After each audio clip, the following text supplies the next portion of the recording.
This is the Horse Radio Network. This is episode 306 of the Dressage Radio Show on the Horse Radio Network, brought to you by Meta Equine, Total Saddle Fit, and EquiSketch. On today's show, Betsy LaBelle joins us with an extensive Total Saddle Fit Las Vegas World Cup preview, and we hear all about the 2015 Thoroughbred Makeover with Julie Hall.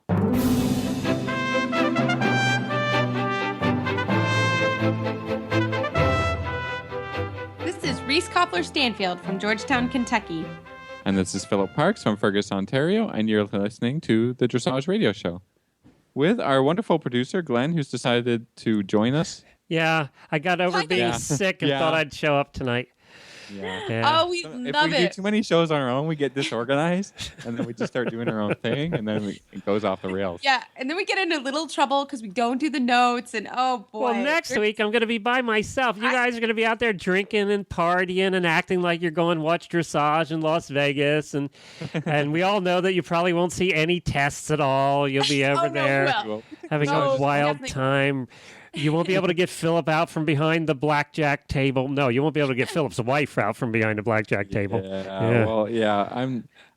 I'll play some poker probably, but the other games don't really interest me. But my wife's all excited to be playing blackjack. And how about you, Reese? What do you play? Well, so honestly, guys, I have to be honest. I like do the penny slots. They don't have those anymore, Reese. That's like 20 years ago. They still have them. They have nickels now. They have them. Nickels. Yeah. Well, I'll be playing that because let's face it, I already lose way too much money on horses. But also, Travis loves blackjack. So, and I honestly have just as much enjoyment watching him. And I'm not going to say getting the free drinks is awful, but I really enjoy watching him. He's so good at it, and he's very smart, and I just really enjoy that. And then if a big sum of money comes, I'll give him a little tap on the shoulder, which means hand it over, brother. Time to cash in. Yeah, time. Well, and I'll just take, that seems to be a good way to do it. If I take some money and let him play with some, and then we actually have some at the end of the night. Last time we went to Vegas, I left him with a big pile of money, and I actually went up. I was tired, and he came in. I was like, "How much did we win?" And he's like, "I lost it all." Lost it all. I was like, yeah. Oh no! Easy come, easy go, Reese. Yes. Easy come, easy go. So I will try to be that person for both Meredith, Phillip, and Travis. I will try to grab. And that's some money. why there's ATM machines every corner, everywhere you turn around, and in every room. It's so true. Everywhere. Yeah, if you need more, there's always an opportunity, right? Yeah. Yeah. But I went with my family to the last World Cup, and it is a blast. So, you got horses during the day, and then great food and entertainment at night. And I think all four of us are really going to enjoy having the time all together and hanging out. And we've got some other non-horsey things planned that should be really fun. And you guys are going as media this year. I know. So you have to look us up. I know. Come find us for sure. I mean, send us a message on the Facebook page, and we can get together. We can have there's lots of time for dinners and meals and drinks, and that would be really fun to meet any listeners that want to kind of hook up, meet up, and have a good time. That would be fantastic. We're really looking forward to it. And we have a great show today. Betsy LaBelle, who is a friend of both Philip and mine, I asked her to do a preview. So I think everyone will really enjoy the preview. And I actually learned a ton during her segment. So we'll get to see all of these riders next week. And we'll do a lot. It won't be live, but we'll do a on-site. We're going to call in with Glenn and kind of give a report on Thursday and what happened in the Grand Prix. And so we look forward to that. And then we'll have all kinds of news when we get back. So that's the plan for the next 2 weeks. Well, why don't we go right to Betsy LaBelle now with the Total Saddle Fit Las Vegas World Cup preview. Two of the world's most elite equestrian events will return to Las Vegas in the spring of 2015. Don't miss your chance to see the Longines FEI World Cup Jumping Final and the Rheem Accra FEI World Cup Dressage Final at the Thomas & Mack Center April 15th through 19th. The world's top jumping and dressage horses and riders will compete for the prestigious title of FEI World Cup Champion, awarded by the International Equestrian Federation. For tickets and information, visit worldcuplasvegas.com or call 866-388-FANS. Well, it is my pleasure this evening to have Betsy LaBelle on the program. Betsy's a journalist. She lives in Wellington, and she covers all dressage scoop. She is a writer for Dressage Headlines and Dressage Today and The Chronicle. She writes and is fantastic. And so, Betsy, welcome to the show. Hey, thank you for having me. Well, you have been an awesome sport because I called you this week and I said, Betsy, we need someone to run down all and preview the World Cup that's happening in Vegas next week. So that was sort of what we ended up doing. Yay. Well, I'm really excited to be a part of it. I know. So let's jump right in. Who's our first rider we're going to talk about? Well, our first rider I think we should talk about is Charlotte Dujardin. My favorite. Of course, right? Of course. Favorite. Okay. Well, I have a little bit of facts and figures on her, so let me go ahead and let you know that. Her horse, Valegro, is 13 years old. She is the reigning World Cup champion. Let's see, they're going to try and beat their world record that they have now from last year, from their freestyle where they got 92.179%. True. That's a big percent. But listen to this. They also, in December, at another World Cup in London at Olympia, got a 93.4%. Shoo-wee. So they really, really are strong in their freestyle and, of course, in everything. It's phenomenal. But the other cool thing about Dujardin and Valegro are they're the only duo in history to hold all 4 major titles simultaneously. They are currently the Olympic, the World, the European, and the World Cup champions. Wow, I did not know that. It's just incredible what she's been able to do, with her and Valegro, and, from the Olympics to just continuing on. I think they only had one bad show, which was, I think, Aachen last year, where they didn't clean up and win and set records. And then at WEG, she just came on, shone like a star, and I mean, I'm really hoping that we get to actually meet her at the show when we visit. I'm going to be starstruck. I'm just going to say. Well, maybe I'll do all the talking then, right? I'm just going to be like, oh my God, I can't say anything. I just think she's fantastic. She does a great job with Valegro, and you just watch them ride. They're riding, and I want to ride like that when I grow up. It's a perfect part. Yeah. She has brought him along herself, and with her trainer Carl Hester, of course, and. I can't believe we're going to watch. I know. I want to see her break the world record. I want a 94. I'm going to be disappointed without a 94%. I'm just saying. I know. It's going to be so cool. Right. So, Betsy, who's our next one? Our next one will be, I went to the North American League because we live here in the U.S., so it's home turf, right? That's us. Talk about these two. Stefan Peters is the next one with the 13-year-old Legolas 92. And Stefan is so calm under pressure. Now, the figures about him is he has participated in all 3 World Cups in Vegas, winning it on Revel in 2009. He now has qualified for Vegas with a couple of 80% in California last month. So he also is in the 80%, and we're really looking forward to seeing what he can do there because he's just phenomenal as well. He's got really cool. Yeah. He always has what I think is he has really cool freestyle music, stuff that's a little more up tempo and exciting and really fun to. I remember with Ravel at the World Equestrian Games, just really fun to watch and really enjoyable entertainment beyond the beautiful dressage. It's very entertaining. So looking forward to that for sure. What's amazing to me about him is that Legolas is so high pressured. It's like a teapot ready to blow. And somehow Stefan touched the Legolas and the horse just says, okay, I'll do anything you want. It's unbelievable. Yeah, it's really cool to watch them. And, if you ever get to see him warm up, it's interesting because I saw him warm up here at the Festival of Champions a couple years ago, and they do a significant amount of walk.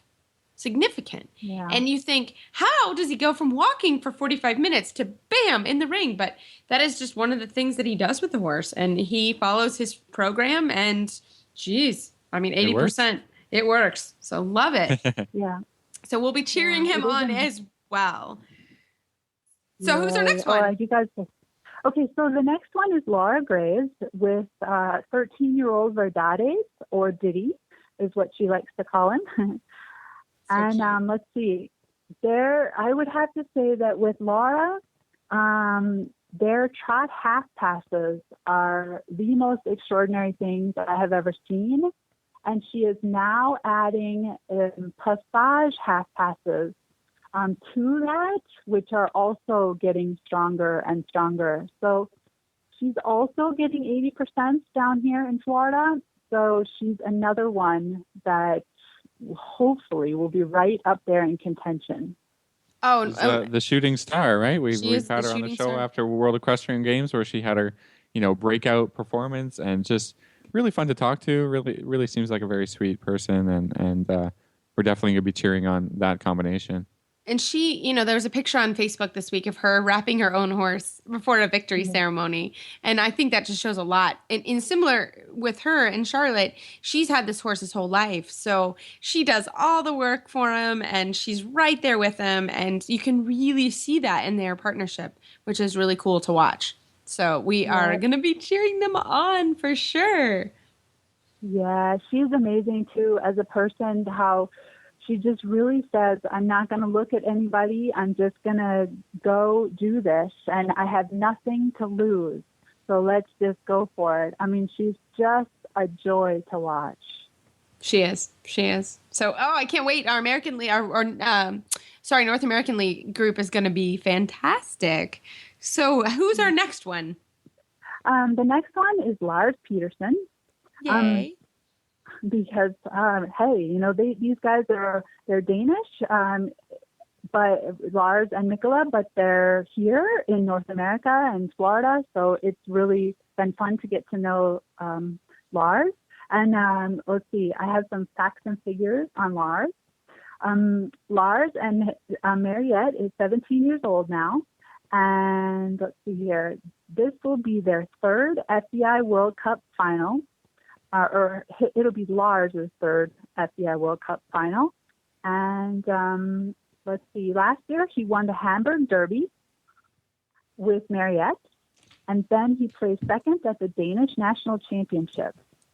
They were this year the second leading money winner at the Adequan Global Dressage Festival Winter Series. And they really proved to be fit and ready for the challenge of Las Vegas. And yeah, I mean, he was winning. He won a significant portion of the freestyles, especially early on. And then I don't know if he showed it quite as much. He may have backed off the showing a little, but I mean, he showed quite often. And they also have a really complicated freestyle. I mean, it's not an easy freestyle. And it's really good. And he and Mariette also, I don't know, Betsy, do you know how long Lars has trained Mariette? Quite a few years. I mean, I'd say 3 years I have watched them. So I would say maybe 4 years, or longer. But I would definitely say, that they look fantastic.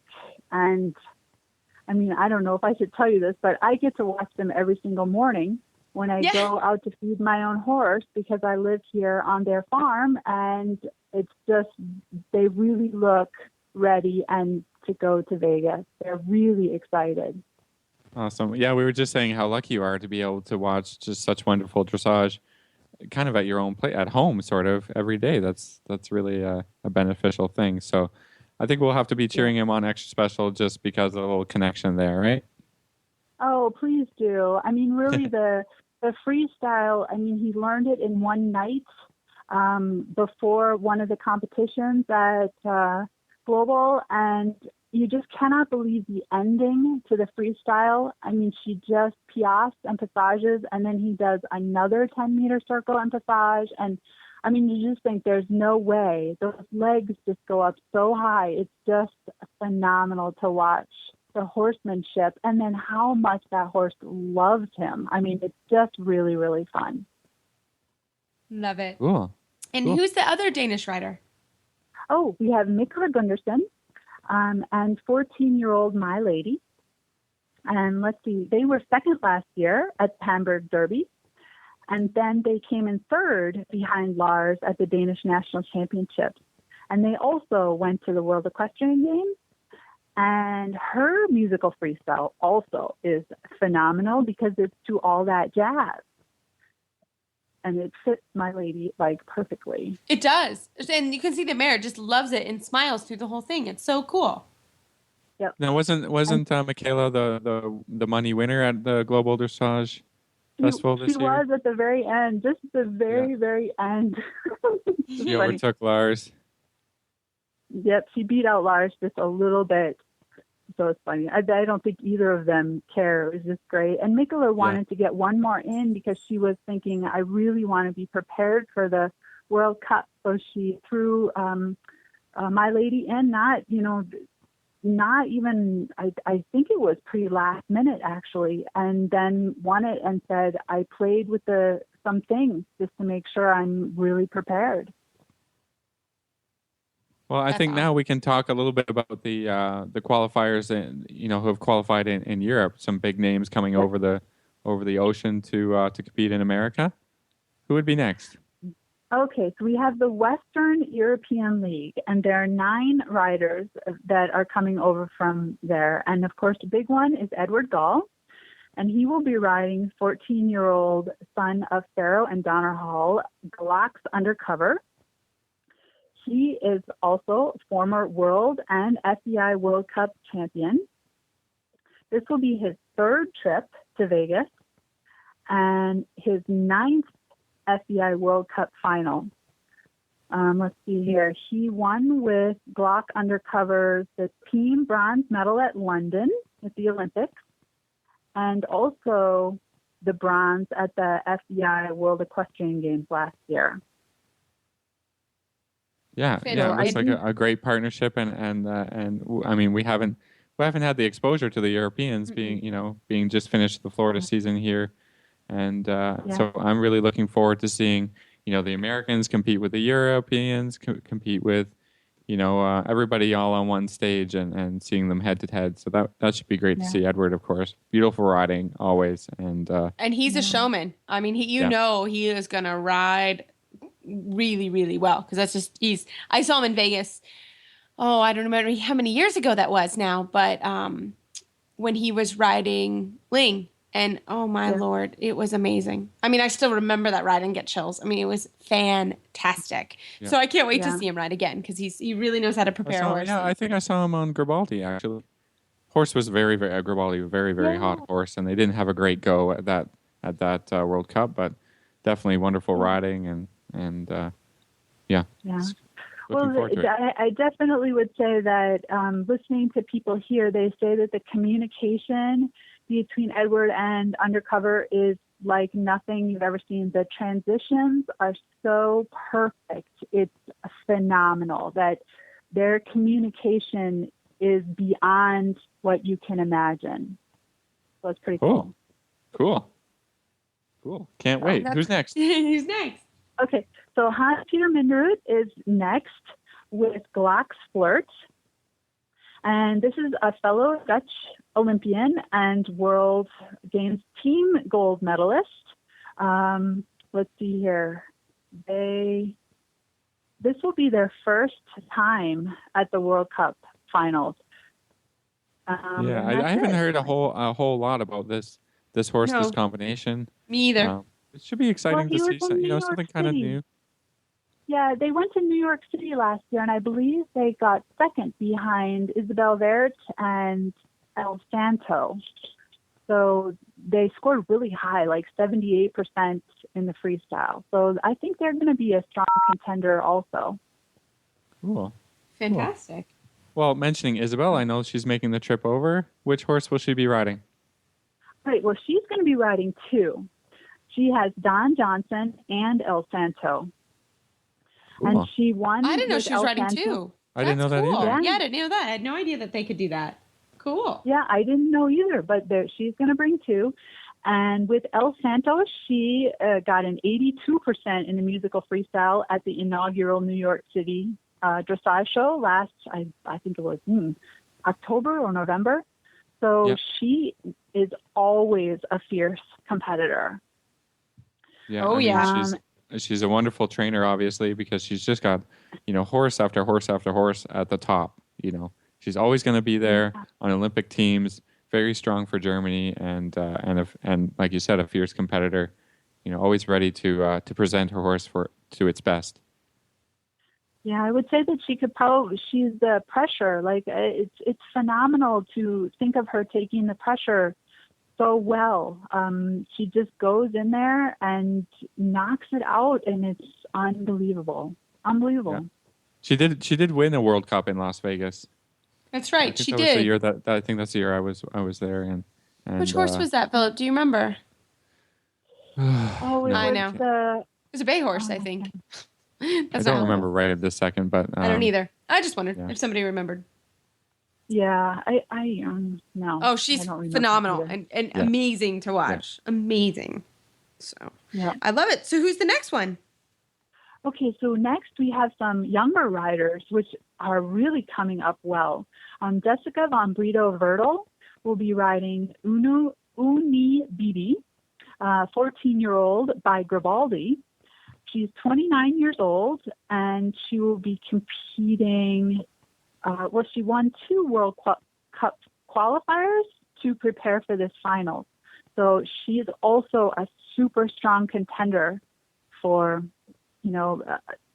up in the rankings in this competition. So she's one to watch also.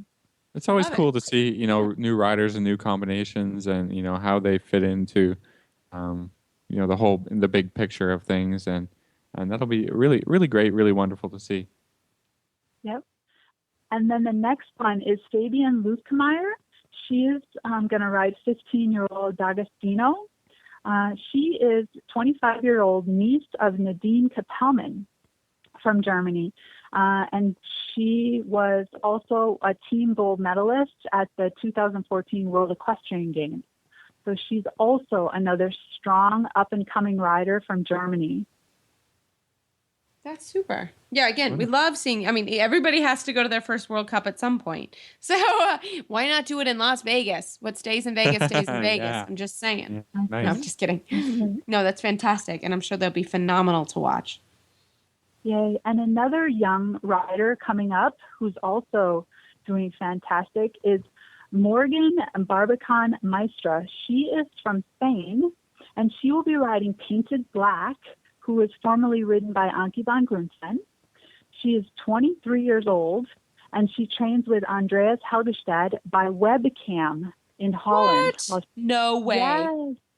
That's so cool. Phenomenal to watch. And of course, Painted Black, we've seen him before with Anke, and he's a phenomenal horse. And she competed at the London Olympics and at the World Equestrian Games. And she was the highest scoring Spanish rider at the World Equestrian Games. So she's also, going to be a pretty strong young rider coming up. Yeah. I think she's been riding Painted Black for a few years now, 3 or 4 years, somewhere around there, and been campaigning him. You see her name, not always at the top, but, within, the top 10 or so. And obviously she's, doing a good job, and it'll be good to see that, because I'm sure, one day she'll get her hands on maybe an Olympic gold horse. Really strong for Spain. Yeah, it's wonderful. And then there's 4 riders. There's 2 more riders from the European League, the Western European League, coming for the first time from Sweden, and that's Paulinda Freiberg and Malin Hamilton. So that makes up all the riders from the Western European League. And then there's 2 riders from Russia, who will be Elena Sidneva and Tatiana Dorofeeva. And it's their first Vegas appearance also. Wow, I didn't know Russia was sending any riders. See, all the stuff we get to learn. Yeah, I there love you go. this, Betsy. It's got to be Eastern League, and then there's the Pacific League. Who will be showing from the Pacific League? Yep, and then there's two more, and then we have gone through all of them. And this is also, wait, one of them has come before. Okay, one of them these are wild cards. One is from Russia, and one is from Finland. Inessa Merkalova, this will be her second time at the Las Vegas at the World Cup. And then the Finnish rider, Terry Stagers. She's also a wild card from Finland. So that makes up all 18. Cool. Wow, that is so cool. Again, I can't wait to see them and meet them and see all the horses that are that are coming, and the different, you can see there's such a wide range of horses and experience levels from riders and horses. So I think it's going to be an awesome next week for sure. Well, we look forward to talking with you soon, Betsy. Thanks so much for your time. All right, you take care. One of the most common and dangerous saddle fit concerns is the restriction of the shoulder's freedom to move. Some saddles slide over the shoulder blade while riding, some permanently rest on the top of the shoulders, and some pinch behind the shoulders, which inhibits full movement and leads to soreness and poor conformation. Short of buying an entirely new saddle, what can you do to give your horse the comfort to freely move his shoulders and perform at his highest potential? The saddle fit solution you have been waiting for is finally here. TotalSaddleFit.com is proud to introduce the Shoulder Relief Girth. This strategically shaped girth actually moves the girth line of your saddle back over 1 inch, thereby freeing your horse's shoulders from the saddle. Traditional girths pull saddles up against a horse's shoulders and often over the top of the shoulders. The Shoulder Relief Girth's recessed ends allow for the billets to buckle into the girth farther back to give your horse unparalleled freedom of motion. An added bonus to the Shoulder Relief Girth's unique design is the elbow comfort feature. The recessed ends, designed for saddle fit, now relieve pressure for elbow comfort as well. Similar girths can be purchased for over $275. But thanks to the enormous popularity of the Shoulder Relief Girth, we are able to offer them for only $124.95. We are so certain that your saddle will fit better and your horse will be more comfortable that for a limited time we are offering a 30-day, 110% money-back guarantee. If you are not totally satisfied with your Shoulder Relief Girth, send it back for a full refund plus 10% of the purchase price. Don't wait. Order now for the best saddle fit solution available. Coming up next, guys, we have part 3 in our Worming 101 series with Mida Dewormers, and we are taking a look at this every month with their doctor over there, and it's been very informative and very interesting, and it's something we all have to worry about as spring is coming on now. So let's take a listen. Well, I'm back here with Dr. Ellefson, and we are talking about deworming. He is the Director of Technical Services at Mida Incorporated. Dr. Ellefson, today we're going to talk about fecal testing and some of the lesser-known equine parasites. We touched on fecal testing last month, and I want to get into more detail about that this month. So fecal testing is really a multi-part process, isn't it? It really is. It really is. And, as helpful as fecal testing is, and it really is helpful in telling us about most of the major parasites, it's not going to tell us about all of them. For instance, if a horse has bots, which is nothing more than an intermediate form of a fly, which does not lay an egg, so you're not going to see anything in a fecal test that would indicate those. Pinworms, on the other hand, deposit their eggs on the skin of the horse near the tail. So we're not going to pick up pinworm eggs on a fecal test, and of course, tapeworm eggs are very difficult to pick up on fecal testing. Less than 3% are going to be picked up in a fecal test. So there are still some parasites we need to be concerned about, even if our parasite profile, if you will, looks okay from our fecal test. And I know summer sores is one, too, because we have a horse right here and have a big problem with that in Florida. It's something we see all the time, is summer sores. Explain the summer sore. Other than I think they're just gross, but you can explain. Well, they really are. A lot of granulation tissue usually. And what causes that is that's two different lesser-known worms called Drachia and Habernema, which are stomach worms, and their eggs will hatch, and the larvae will be spread by flies that are feeding on a sore. Typically, those flies are going to feed around the mouth and nostrils of the horse, and that's how the life cycle is completed. But occasionally, if those flies are feeding on a fresh cut or on a sore, the larvae will be left off, if you will, or deposited, and then they'll crawl into that sore. And now we've got live larvae living in that sore, and that's why it has a tendency to not want to heal, and we get a lot of granulation tissue. So, and ivermectin is actually has the superior label claim for treating summer sores. It's very effective in killing those larvae. I was going to ask you that. So ivermectin is the one for that? Yeah, absolutely. Right. So a product like ivermectin or Equimax would be very helpful, both for bots and for summer sores. Now, as far getting back to the fecal testing, so you do the fecal test. Does that, when that comes back, will that tell me what dewormer I should be using? Because we've already talked about the different classes of dewormers. Will it actually tell me, or will my vet tell me that, okay, you've got this problem, this problem, this problem, and this is what you should use, and you should use it this often or whatever? Mm-hmm. Right. Yeah, the fecal test is going to give you a place to start.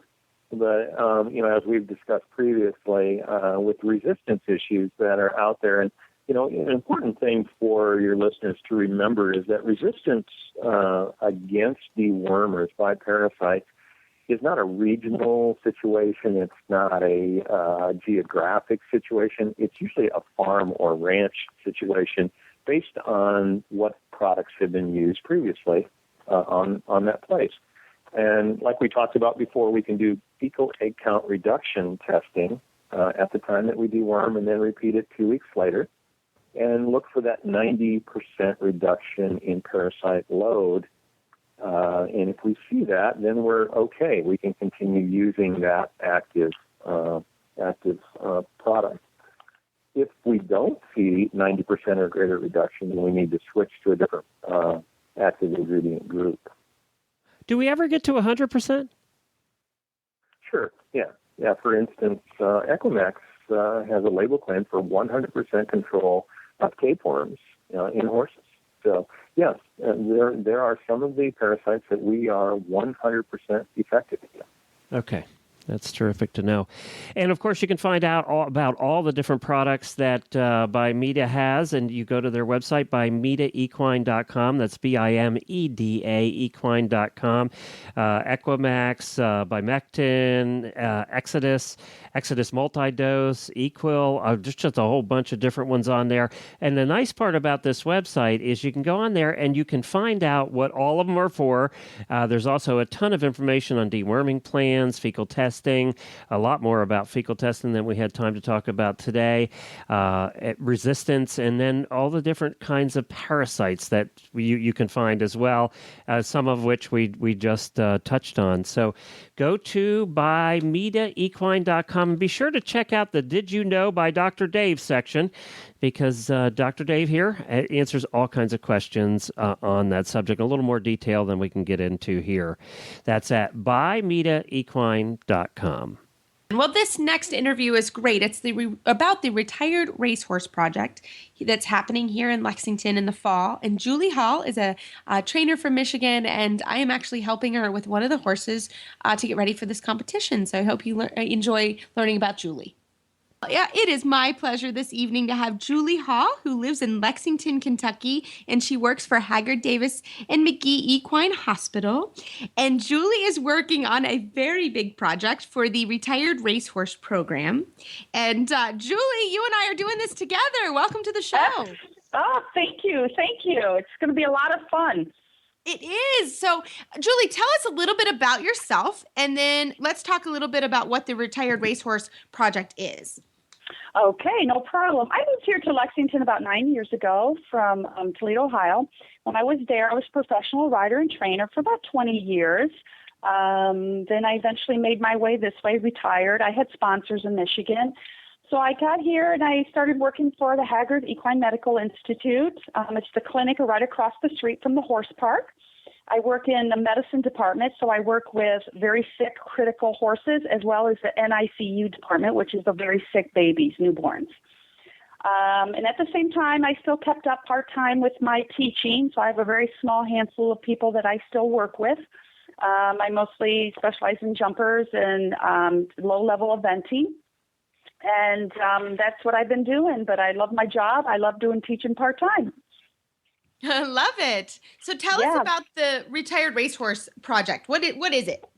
The Retired Racehorse Project is for people to go out and get involved and start, purchase a racehorse that's been retired off the track. It's, they're still very useful. They retire young. They just need a little downtime to chill out for a couple of months, and then they can be retrained to do some other sport horse kind of event.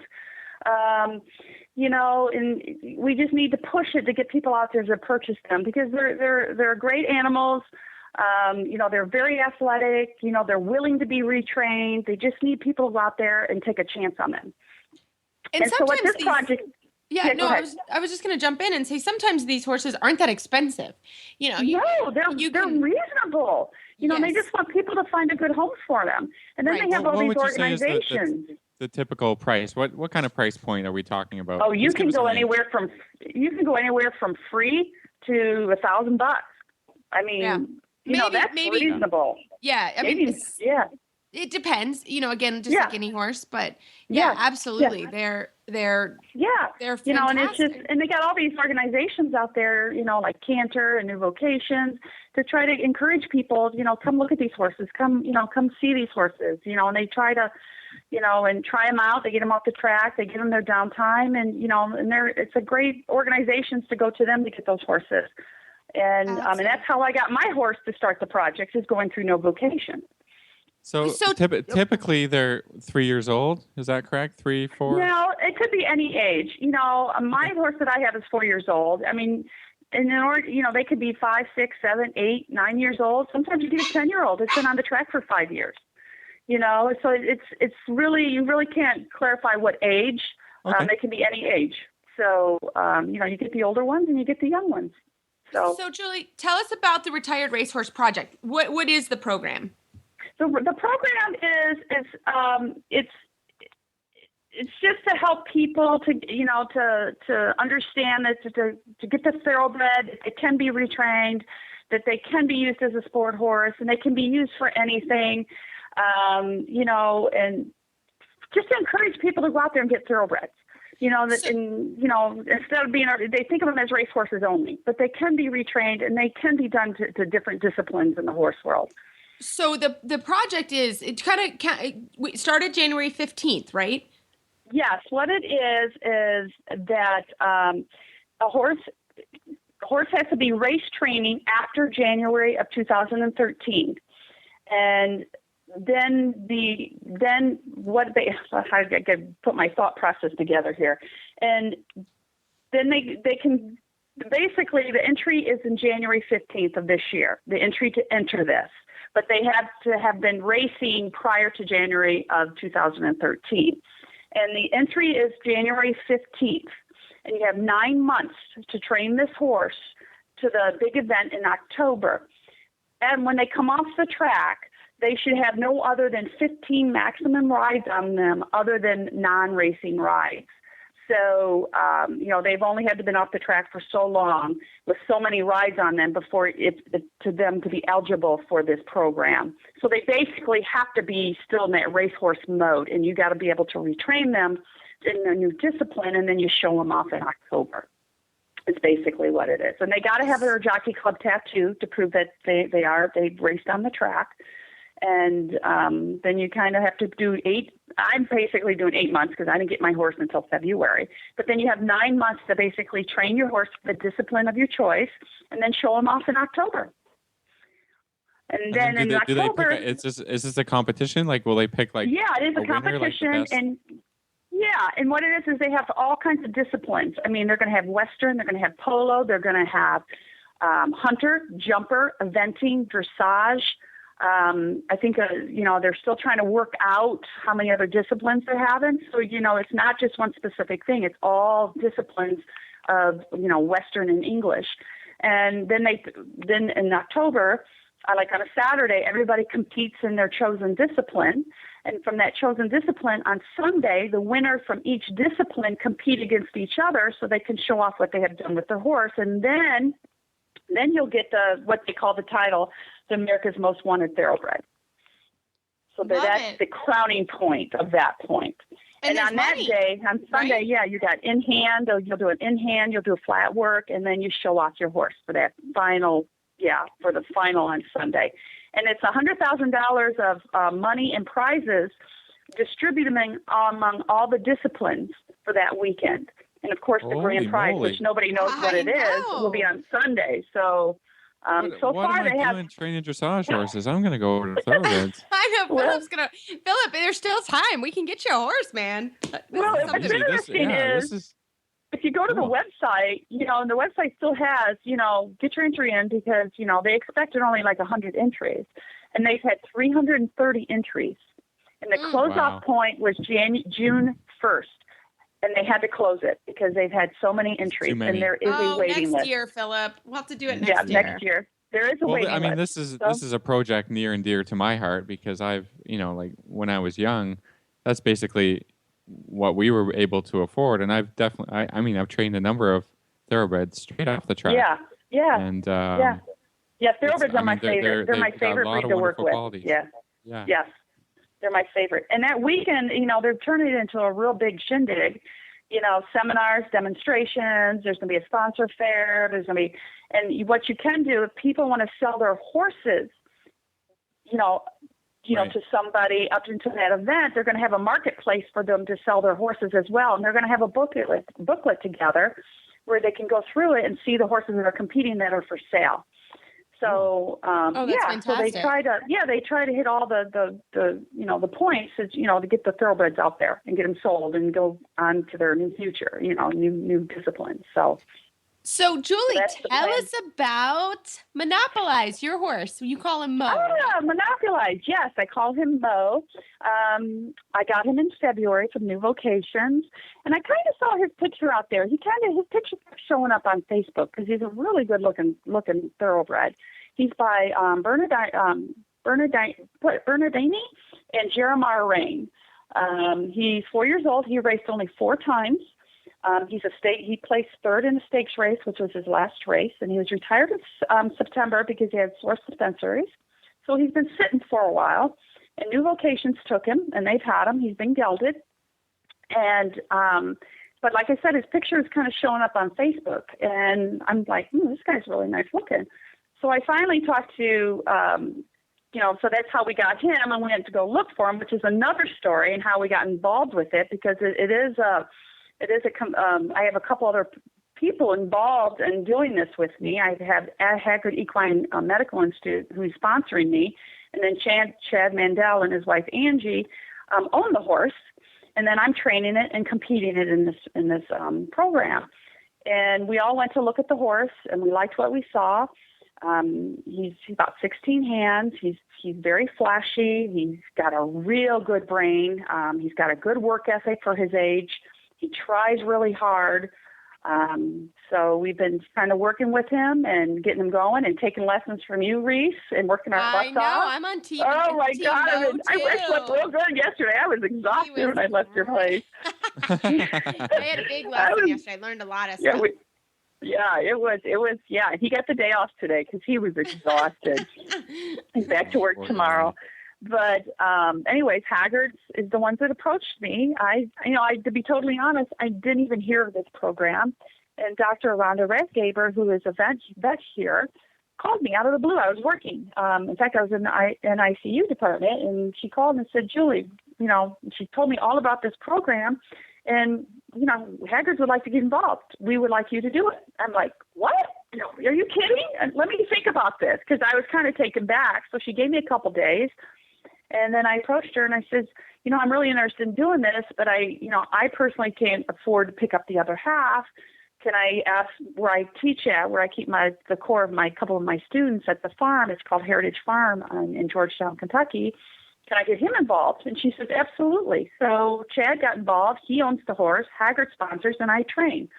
So it's a big team effort that What we're a great working on group. this. Yeah, really. Yeah, it is really an sounds awesome like group. a fun Yeah, it's thing an to do. awesome group. Yeah, So- and to top it off, I have some of the best sport horse people in the world taking care of my horse, Yeah, no kidding. Yeah, No he's been kidding. ultrasounded to make sure his legs were good to go, and he's good to go. He's clean. He's sound. He's so you can't ask for anything more. So, I got Haggard behind me. Sorry, what's the future for this horse once you finish your summer? Well, and the idea is that he will be for sale. He will be put in the booklet and be, in October for the marketplace. Chad's idea is to get him going and to be sold in October. So, and of course, he'll go to a great home and take somebody along and hopefully advance further on. So that would be the plan for Mo. So Love it. Yeah, So, yeah. The website is retiredracehorseproject.org. Yes, RRHP. Yep. Great. And you get up and have all kinds of information, and every rider or trainer has a blog. And, fantastic. I have a blog too, and you just, I hit it like every other week, and you just put down your info with some pictures and say what's going on and how things are going. Well, So we that's getting can't pretty wait. popular. Yeah, we can't wait, Julie, to keep an eye on you guys. And we will follow up with you at the end of October and see how Mo's training went. Awesome. That sounds perfect. Sounds Thanks great. so much for coming on the show, Julie. All right, you bet. Talk to you guys later. Hello, folks. Uncle Jimmy here, and welcome to the world of Uncle Jimmy brand products, where funny names mean serious products. Featuring Uncle Jimmy's Squeezy Buns, the squeezably soft hand treat that your horse will love. The award-winning Uncle Jimmy's Hangin' Balls. Uncle Jimmy's Sugar-Free Ball. The incredible Licky Thing, also in sugar-free. The amazing Uncle Jimmy's Pecker-Wrecker. And the Big Licky. The infamous Uncle Jimmy Hangin' Ball was first designed by me for my own horses to help reduce the bad habits which come from stall boredom. It now can be found around the world. This nutritious, flavored, filled boredom buster will help keep your horses occupied and happy around the clock. Properly hung, it will last for weeks, provided you don't let your horse pin it. And Uncle Jimmy knows who you are. The ball comes in 4 flavors: apple, carrot, peppermint, molasses, and now sugar-free. Once again, welcome to the world of Uncle Jimmy's brand products, where funny names mean serious products, and satisfaction is 100% guaranteed. Well, this challenge was started by Stuart Pittman, and an inventor, and he started it years ago because obviously in eventing, thoroughbreds are used in eventing and have been for years, and then they kind of got away from them a little bit, and now they're going back to thoroughbreds and away from warm bloods again in eventing. There's going to be 29 thoroughbreds at Rolex at the end of the month. Out of the 80 horses that are there, a third of them are thoroughbreds, full thoroughbreds. So, there is this resurgence going back to thoroughbreds because of their athleticism, and they even do dressage. So They lots of do. brains. yeah, exactly. They That's a big brains. That's- Sometimes they're too smart. I Yeah. mean, that's what gets Yeah. them in trouble sometimes. Sometimes it's good, sometimes it's bad. You just Yeah. have to have your own thinking cap on every day with a thoroughbred. That's what I really enjoy that, because it keeps you interested as well as the horse. You got to be doing a bunch of different things, and they're great for cross training. They do everything pretty well, and I think there's a lot of special thoroughbreds out there. There are. And Philip, you're so funny. You're like, wait, we're getting into that next year. So Yeah, we're doing you it. never know what Reese and Philip will get into. But we may have to have a Horse Radio Network Glen horse. Oh in yeah, that. maybe we'll have to sponsor a thoroughbred. We've adopted a ton of them over our lives. Jennifer's only ever ridden thoroughbreds in competition, so we've had a lot of them, and some were interesting. Yes. Yes. Challenging. And some were just delightful. I mean, just like any other horse and any other breed. I mean, That's right. Yeah, they're the same as any other horse Mixed that bag. way. You get them. Yeah. I own a crazy Hackney pony, so what do I have to say? I own a spoiled brat horse that I bred, so it's Yeah, all, there you it's all go. relative. A It's all brat. relative. So no, it's good, and I also work with a lot of thoroughbreds, obviously here in Lexington. So I just think it's fun, and there are lots of organizations organizations here. And if you ever need any help with getting to some of those, I'm happy to point you in that direction because they really are amazing horses and do a wonderful job. So. Well, cool. I think that's about it for today's show, guys. I know. Well, we will have a great report next week from Las Vegas. And if anybody has an email or Facebook shout out on something Philip and I with our spouses should do in Vegas, let us know. We would welcome some restaurants. Recommendations. And we'll give you a report on how it went. Yeah, that would be great. Well, everybody, you can find our show notes and links to today's guest on our website, dressageradio.com. Like us on Facebook, just search Dressage Radio Show. Follow us on Twitter at Horse Radio. My website is maplecrestfarmky.com, and my email is reese@horseradionetwork.com. You can find me at philipparksequestrian.com, and my email is philip@horseradionetwork.com. I'd like to thank our sponsors this week for allowing us to put on a great show. And don't forget to check out all the other shows on the Horse Radio Network at horseradionetwork.com. Everybody, keep your heels down and your shoulders back, and we'll talk to you next week.